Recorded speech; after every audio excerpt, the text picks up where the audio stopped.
Namaskara, myself Yashaswini. Welcome to Shloka Chant with Yashu. And we have started with the Vishnu Sahasranama and we have finished from part 1 to part 10. I hope you are already ready with the part 1 to part 10. Here in this video, we'll be chanting from part 1 to part 10. So whatever it has been covered. If you have not yet started learning, I'll leave the playlist link here. Please do check out the link and do learn from part 1 to part 10. Then you can come to this part. So let's start. Here directly we'll be going with the chanting. I'll take it little slow. Okay, we'll start. ॐ श्री गुरुभ्यो नमः हरिः ॐ शुक्लाम्भरधरं विष्णुं शशिवर्णं चतुर्भुजं प्रसन्नवदनं ध्यायेत् सर्वविघ्नोपशान्तये नारायणं नमस्कृत्यं नरं चैव नरोत्तमं देवीं सरस्वतीं व्यासं ततो जयमुदीरयेत् व्यासं वसिष्ठनप्तारं शक्ते पौत्रमकल्मषं पराशरात्मजं वन्दे शुकदातं तपोनिधिं व्यासाय विष्णुरूपाय व्यासरूपाय विष्णवे नमो वै ब्रह्मनिधये वासिष्ठाय नमो नमः अविकाराय शुद्धाय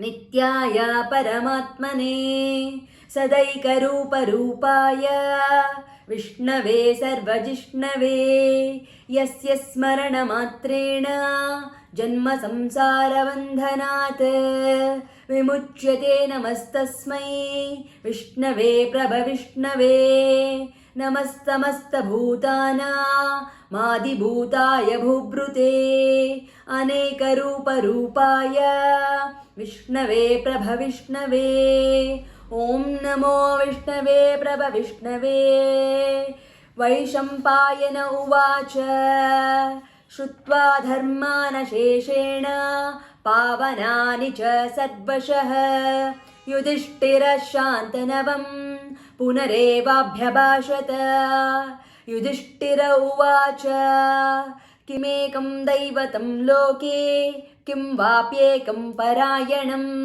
स्तुवन्तः कं कमर्चन्तः प्राप्नुयुर्मानवाशुभं को धर्म सर्वधर्माणां भवतः परमो मतः किं जपन्मुच्यते जन्तु जन्म संसारबन्धनात् भीष्म उवाच जगत्प्रभुं देवदेवम् अनन्तं पुरुषोत्तमं स्तुवन्नामा सहस्रेण पुरुषः सततोऽतितः तमेवाचार्चया नित्यं भक्त्या पुरुषमव्ययं ध्यायन् स्तुवन्नमस्यञ्च यजमानस्तमेव च अनादिनिधनं विष्णुं सर्वलोकामहेश्वरं लोकाध्यक्षं स्तुवन्नित्यं सर्वदुःखातिगो भवेत् ब्रह्मण्यं सर्वधर्मज्ञं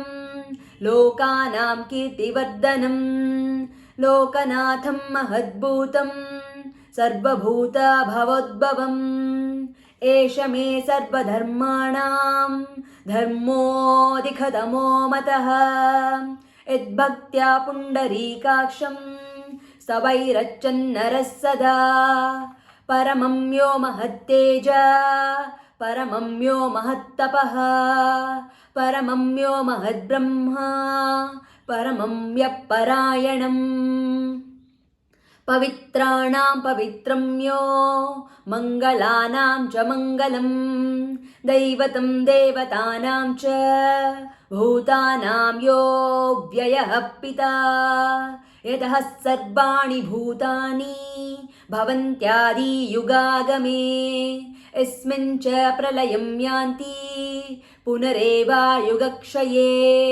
तस्य लोकप्रधानस्य जगन्नाथस्य भूपते विष्णोर्नाम सहस्रं मे शृणु पापाभयापहम् यानि नामानि गौणानि विख्यातानि महात्मनः ऋषिभिः परिगीतानि तानि वक्ष्यामि भूतये ऋषिर्नाम्नं सहस्रस्य वेदव्यासो महामुनिः छन्दो अनुष्टुप् तथा देवो भगवान् देवकीसुतः अमृतांशूद्भवो बीजं शक्तिर्देवकीनन्दन त्रिसामहृदयं तस्य शान्त्यर्थे विनियुज्यते विष्णुं जिष्णुं महाविष्णुं प्रभविष्णुं महेश्वरम् अनेकरूपदैत्यान्तं नमामि पुरुषोत्तमम्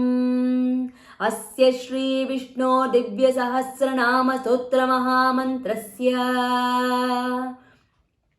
श्रीवेदव्यासो भगवान् ऋषिः अनुष्टुप् छन्दः श्रीमहाविष्णुपरमात्मा श्रीमन्नारायणो देवता अमृतांशूद्भवो भानुरिति बीजं देवकीनन्दनः स्रष्टेति शक्तिः उद्भवः क्षोभणो देव इति परमो मन्त्रः शङ्खभृन्नन्दकी चक्रीति कीलकम् श्राद्गधन्वा गदाधर इत्यस्त्रम् रथाङ्गपाणिरक्षोभ्य इति नेत्रम् त्रिसामः सामगः सामेति कवचम् आनन्दं परब्रह्मेति योनिः ऋतुः सुदर्शनकाल इति दिग्बन्धः श्रीविश्वरूप इति ध्यानम् श्रीमहाविष्णुप्रीत्यर्थे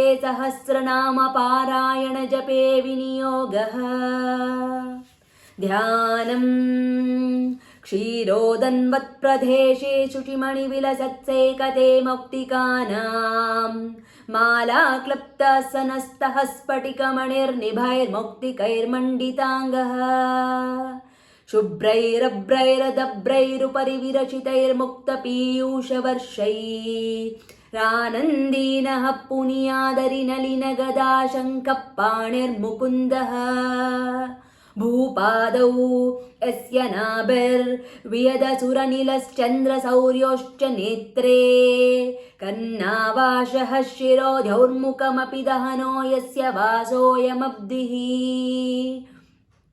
अन्तस्तं यस्य विश्वं सुरनरकगघो भोगि गन्धर्वदैत्यैश्चित्रं रम्यते तं त्रिभुवनवपुषं विष्णुमीशं नमामि शान्ताकारं भुजगशयनं पद्मनाभं सुरेशं विश्वाधारं गगनसदृशं मेघवर्णं शुभाङ्गं लक्ष्मीकान्तं कमलनयनं योगिहृद्यानगम्यं वन्दे विष्णुं भवभयहरं सर्वलोकैकनाथं मेघश्यामं पीतकौश्चेयवासं श्रीवत्साङ्कं कौस्तुभोभास्थिताङ्गं पुण्योपेतं पुण्डरीकायताक्षं विष्णुं वन्दे सर्वलोकैकनाथं सशङ्खचक्रं सकिरीटकुण्डलं सपीतवस्त्रं सरसीरुहेक्षणं